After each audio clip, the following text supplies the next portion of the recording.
Hey everyone, thank you for hanging tight. I'm Molly O'Brien. This is Jason Timothy with the Laughing Gorilla. How we doing?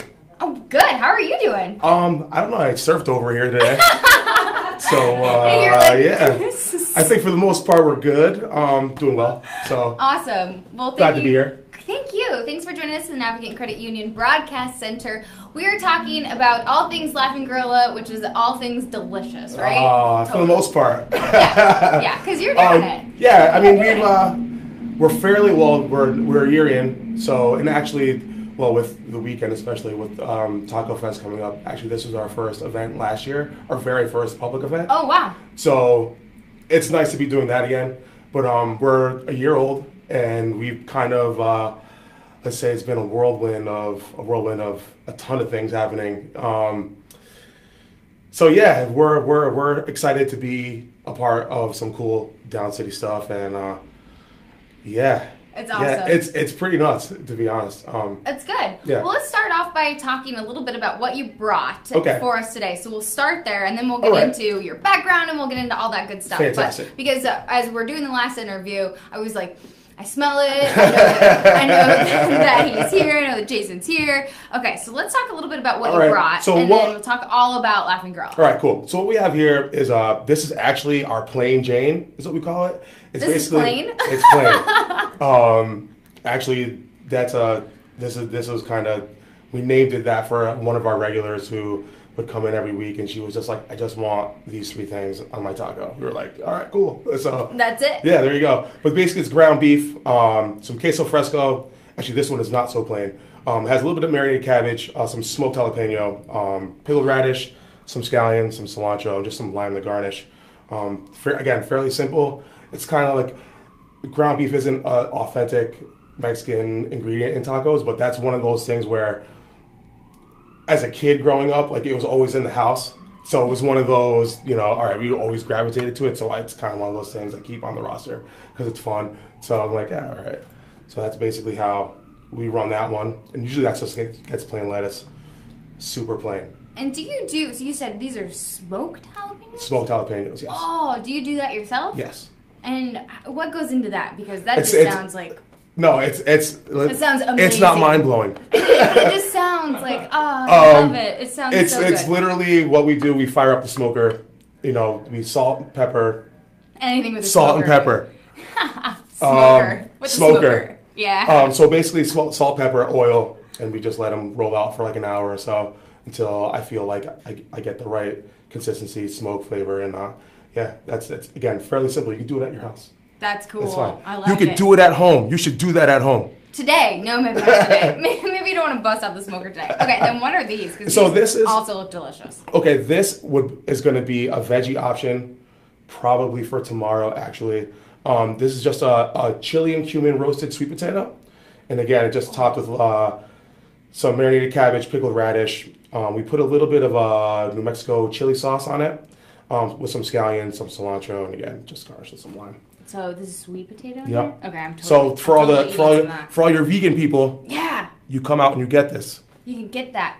So tell me a little bit about. You're going to be at Taco Fest tomorrow, and I was like, we have to have Laughing Girl on to talk about this. Talk about Cinco de Mayo. We have to have some tacos. Okay. Tell us a little bit about what you have going on for tomorrow.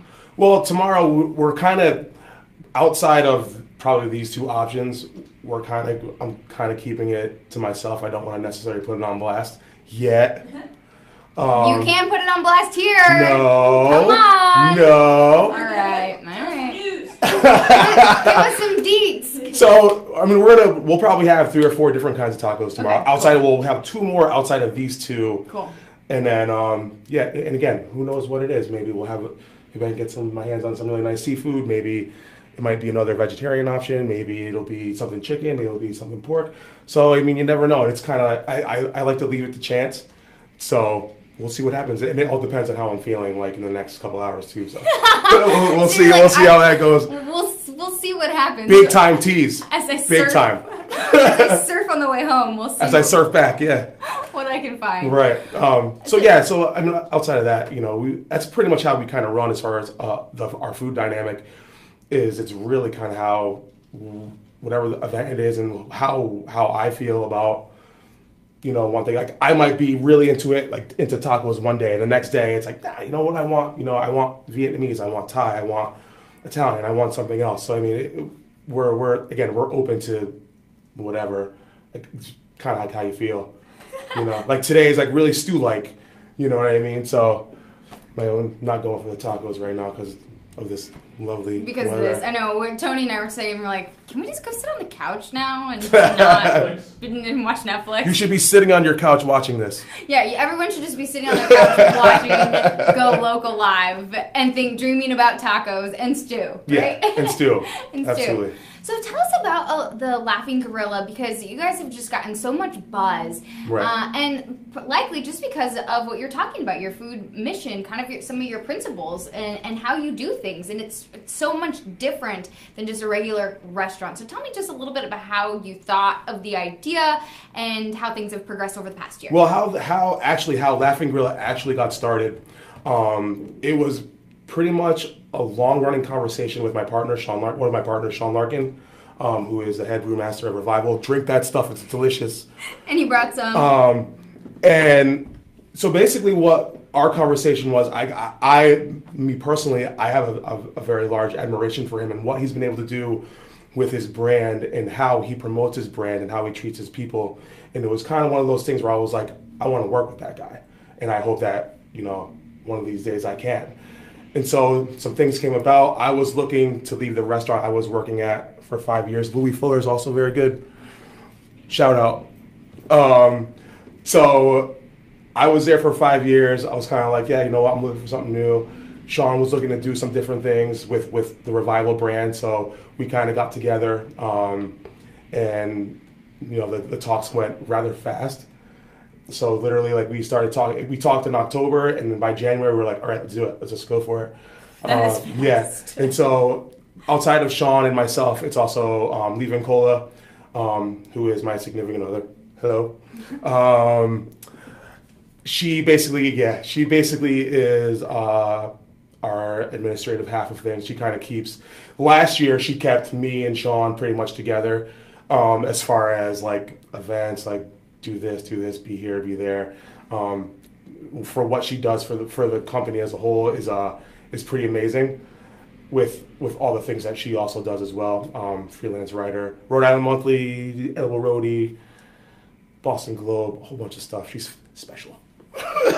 She's your girl too. Yeah, so but that's nice. so between the three of us, it's a very with me on the food half, Sean on our beverage half, and then her kind of like overseeing, kind of just making sure that we're at the right place at the right time, and we complement each other very well. It's a very interesting relationship, but I mean it's been really fun, and we've had so many people who have helped us actually coming through up to this point, and there's so many people to name, and we're so thankful to have some really, really outstanding people behind us. So that as well is kind of one of the cool things about what we've been able to do with LG so far, and only hoping to do bigger and better stuff. So to continue. Yeah. To continue. To be continued. That's amazing. Talk to me just a little bit about kind of what inspires you in the kitchen, because we talked a little bit about your team. I was going to ask you about them, but you took care of it. No problem. Talk to me a little bit about what inspires you and what you look for when you're creating dishes, because one of the unique things about you and your menu is they change, they evolve, they shift. Every single day there's something new. So talk to me a little bit about that. Well, I think the process, at least while we were at Kitchen, and what the idea was okay, we literally said we could do whatever we want. So we don't have to sit here and have the Bible of a menu and then have a bunch of items that either I'm going to get bored with, or it's just people get bored with. I think if you keep the clientele interested enough, and I think that was one thing that we were really able to accomplish in our time, was that we, again, with the frequency of change, it kept people on their toes. It kept me on my toes, and it was like, hey, if someone called and said, hey, I have these beautiful radishes, or I have this beautiful arugula, I have this, there's so much that like kind of dictates how the menus like change and switch, or if like I just might see something on television or something I might have ate, or like a memory or a person. There's so many different ways to kind of figure out food. Like if I'm thinking about somebody, like, you know, the case in point, like my gram, like she was super simple, but like, you know, if she popped in my head, like, all right, let me think about one of these trash dishes she used to make as when we were kids and make it really good. Like that's kind of how I draw. Horrible to say, she was a horrible cook. So when you say that, like what I go to in my head when you say a trash dish, I just think of like macaroni and hot dogs. Like something. Everything just gets thrown everything in. gets thrown like in. Maybe some spinach in there for some greens. And there was definitely. I'm just thinking like all these things. Just a lot of one pot meals. So it's like you kind of focus on certain things, and again, it's, you know, when you kind of take. I know, at least for myself as a chef, I try and grab. And I gravitate to, you know, things that, you know, really pleasant reminders of my past, and, you know, and like plus things that, you know, inspire me now, especially like with so many great chefs in the city. There's so many awesome guys doing awesome stuff. So it's like there's a lot of inspirations to pull from, and I think, you know, that's kind of how, you know, some of my menus have come about during our time over there at Kitchen. So. Do you almost look at the way you do things as an art form? Because you just said you talked so much about inspiration. Is it almost like an art? Yes. It is. I mean, if you're looking at it from a plating standpoint, and, you know, that's another thing too. Like you would try to visualize on the plate before it actually hits the plate or the plate. All of the above. All of the above. So yeah, it is very artful. I think with what a lot of chefs these days, what a lot of us are doing is, you know,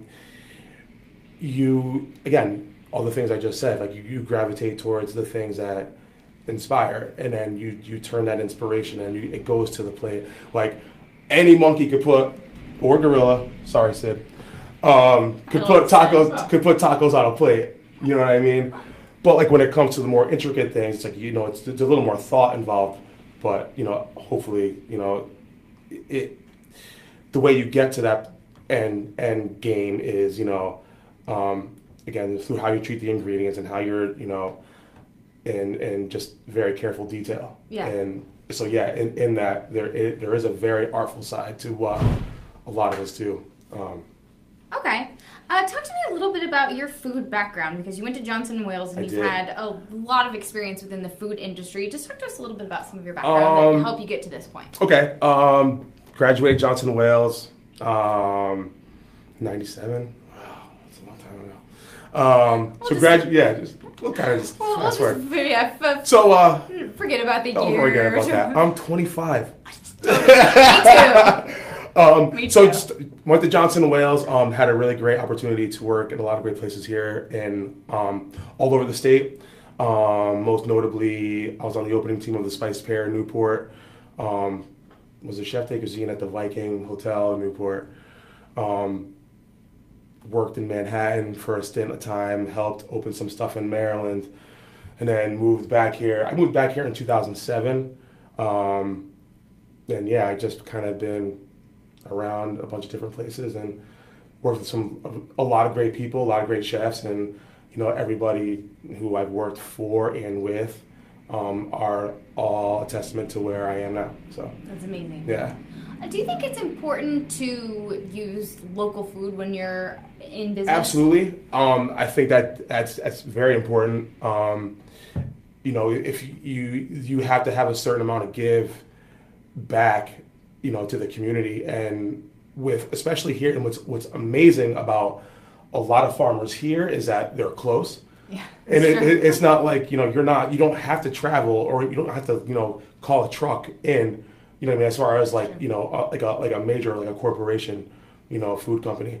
You know, there's so many great people here that you could, you know, you can get whatever you want. I mean, the water is right there. It's amazing. Sometimes it amazes me to see like some people buy like frozen fish when we live so close to the water, and the bounty of fish here and just the excellent quality, and the men and women that are fishing for that stuff, it's amazing. And so it boggles my mind. Like, wow, you're like, it's 20 minutes away. Like, what are you doing? But it's all fresh. Yeah, it's very important. I feel like, I think anyone will tell you that, you know, to try and be as locally sourced as possible is very important, because it not only helps them, but it helps us. Again, you're cultivating a community, a food community, which I feel like, you know, you could see that happening heavily these days, which is really awesome to see. And, you know, it's really awesome to work with some of those people, as eccentric and crazy as some of them may be.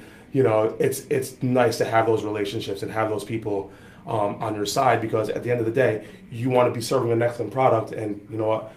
Many of them have extraordinary, exceptional products. So it's, even if that's a backup word, I don't know. But it's nice to be working with, you know, community farmers and the hard work that they put in. You know, you want to treat their products as pristine as possible, and so yeah, it's really cool to have the food community that we have here in Providence. I think it's again, and it's ever growing, you know, and so it's really cool to be a part of that.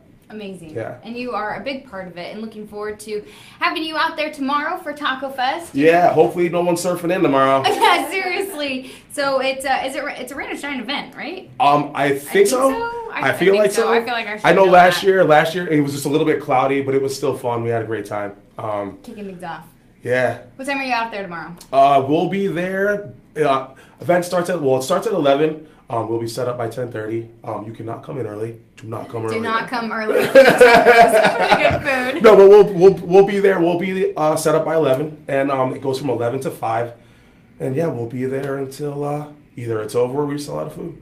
Awesome. So it's on Westminster Grants Block. That's over by where they do movies on the block, right? Right. The bocce court's over by Aurora. Shouts out to Aurora. Love you guys. That's awesome.